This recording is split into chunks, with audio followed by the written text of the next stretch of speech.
Hello everybody, this is the Inorganic Laboratory 2161 and this is your famous TA, Angelica Chacon. Notice she's wearing her mask. And then this is the apparatus we're going to use to make oxygen. And we're using hydrogen peroxide as the reactant. Hydrogen peroxide was purchased at a local scientific supply house known as Walgreens. And then it actually is it's unstable with respect to decomposition and should decompose into water and oxygen. But the reaction is extremely slow. But there are catalysts that will speed it up. One of them is manganese dioxide, which is a black solid.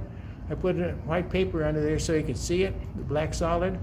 And that'll catalyze the decomposition, will make oxygen, and it'll sweep into these flasks over here, into these bottles, I mean. And we numbered them 1, 2, 3, etc. And then at the end we have a beaker with water in it, and that's just to show if there's any leaks, because it'll bubble air and oxygen if there's no leaks. So that's what that's for. And after we've done 150 milliliters of that, there'll be enough oxygen in those bottles to do the experiments. Okay, Angelica has poured 75 milliliters of hydrogen peroxide into that graduated cylinder. Now she's going to take that and pour it through the thistle tube into the bottle that has the manganese dioxide in it, and then watch what happens with the manganese dioxide as it catalyzes it.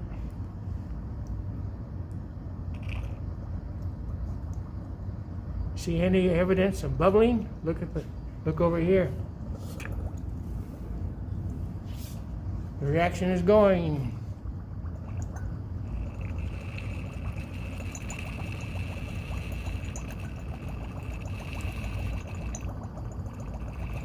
Don't you wish you could do it yourself?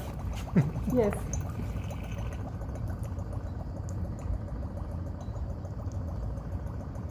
Now we'll let that go for a while, and then after we pour another 75 milliliters in there, we're going to take these stoppers out and put glass plates over them, okay? And then we'll do the experiments. Okay, everybody, I'm Dr. Alexander. And then what I'm going to do first is show you how we cover these up. What I'm going to do now is, I think it's enough. I think that's probably enough, don't you think? Yeah. She put another 75 milliliters in there. Well, I'll just take one out, okay? We'll do the first experiment, see if it's working.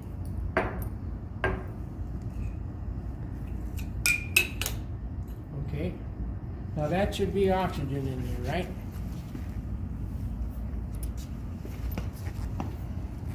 We'll find out now. What I'm going to do is I'm going to take a wooden splint here.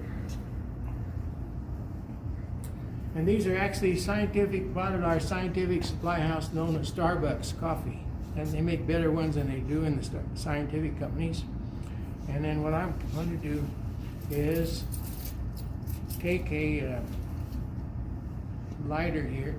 That lighter contains a little bit of butane. Butane is actually a gas, but under pressure it will liquefy. And when I press this button, it'll come out as a gas.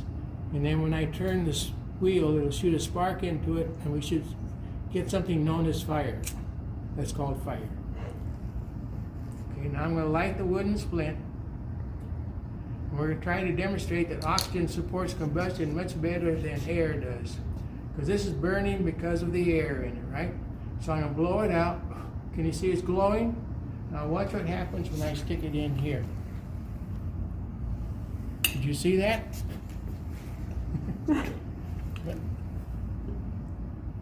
Burns much better in there, doesn't it? Now let me tell you about something I did once for a 7th grade class. Instead of using the wooden splint, I lit a cigarette and stuck it in there and it burst into flames. And I told them, you know what? That'd be a good way to stop smoking if we had pure oxygen in the atmosphere. And then I got a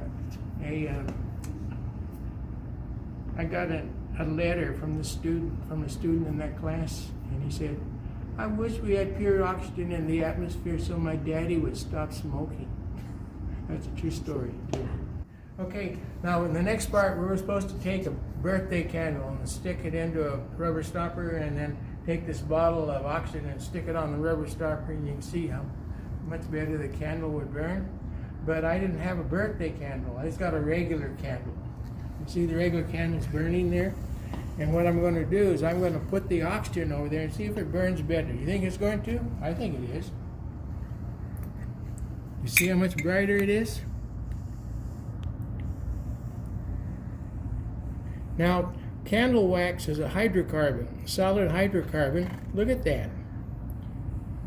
Isn't that something? It's a solid hydrocarbon. And when hydrocarbons burn, they make carbon dioxide and water, and you'll see some condensation on the inside of that bottle. When the water molecules hit the bottle, they condense. Now the oxygen is getting used up. Oh, it's all gone.